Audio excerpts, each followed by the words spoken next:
ഇന്നലെ ഗ്രീഷ്മയുടെ വിധി വന്നപ്പോൾ ഗ്രീഷ്മയുടെ അമ്മ നെഞ്ചത്തിടിച്ച് ആർത്തലച്ച് കരഞ്ഞു. ആ കരച്ചിൽ സത്യമാണ്. കാരണം സ്വന്തം കുഞ്ഞിനെ തൂക്കുകയർ വിധിച്ചു എന്ന് കേൾക്കുമ്പോൾ ഏതൊരമ്മയ്ക്കും ഉണ്ടാകുന്ന ഒരു സങ്കടം തന്നെയാണ് ആ സങ്കടം. അത് പറഞ്ഞറിയിക്കാൻ പറ്റാത്തൊരു സങ്കടം തന്നെയാണ്.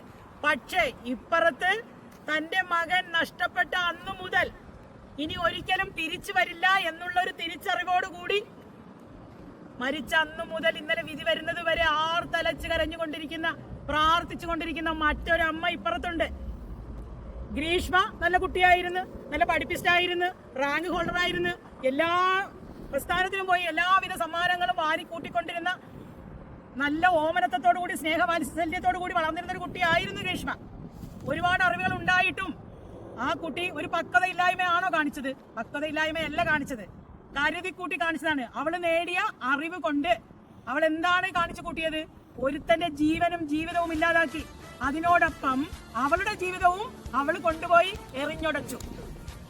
പെട്ടെന്നുണ്ടായൊരു പ്രകോപനത്തിലാണോ ഗ്രീഷ്മ ഇതൊക്കെ ചെയ്തു കൂട്ടിയത്? അല്ല.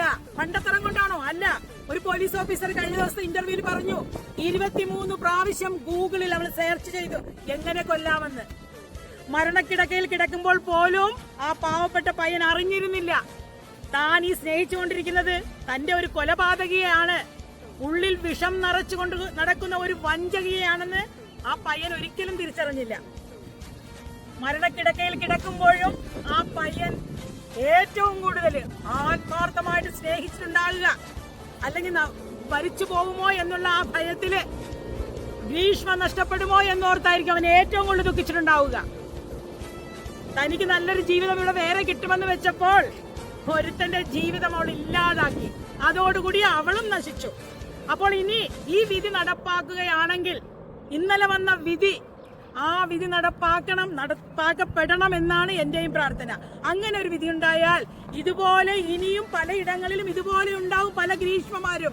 ഇപ്പോഴും എവിടെയെങ്കിലൊക്കെ ഒളിച്ചിരിപ്പുണ്ടാവും പല ഗ്രീഷ്മമാരും. ഈ ഒരു വിധി കൊണ്ട് അത് നടപ്പാക്കിയാൽ ഇതുപോലെയുള്ള ലക്ഷക്കണക്കിന് ഗ്രീഷ്മമാരെ ഉന്മൂലനം ചെയ്യാൻ കഴിയും.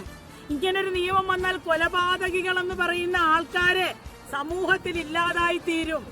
ഇപ്പോൾ കാമുകന്മാരെ കൊല്ലുന്ന കാമുകിമാര് മാത്രമല്ല, അമ്മമാരെയും അച്ഛന്മാരെയും കൊല്ലുന്ന മക്കൾ വരെയുണ്ട്. ഒരു വിധി നമ്മൾക്ക് ആവശ്യമാണ്. ഇങ്ങനെ ഒരു വിധി ഉണ്ടാവണം, ഇങ്ങനെ ഒരു നിയമം നമ്മൾക്ക് ഉണ്ടാവണം. ഇത് ആവശ്യമാണ്, ഇത് നടക്കണം, നടത്തപ്പെടണം. എന്റെ ഈ വീഡിയോ ഇഷ്ടമായെങ്കിൽ ഷെയർ ചെയ്യുക, ലൈക്ക് ചെയ്യുക, കമന്റ്സ് ചെയ്യുക.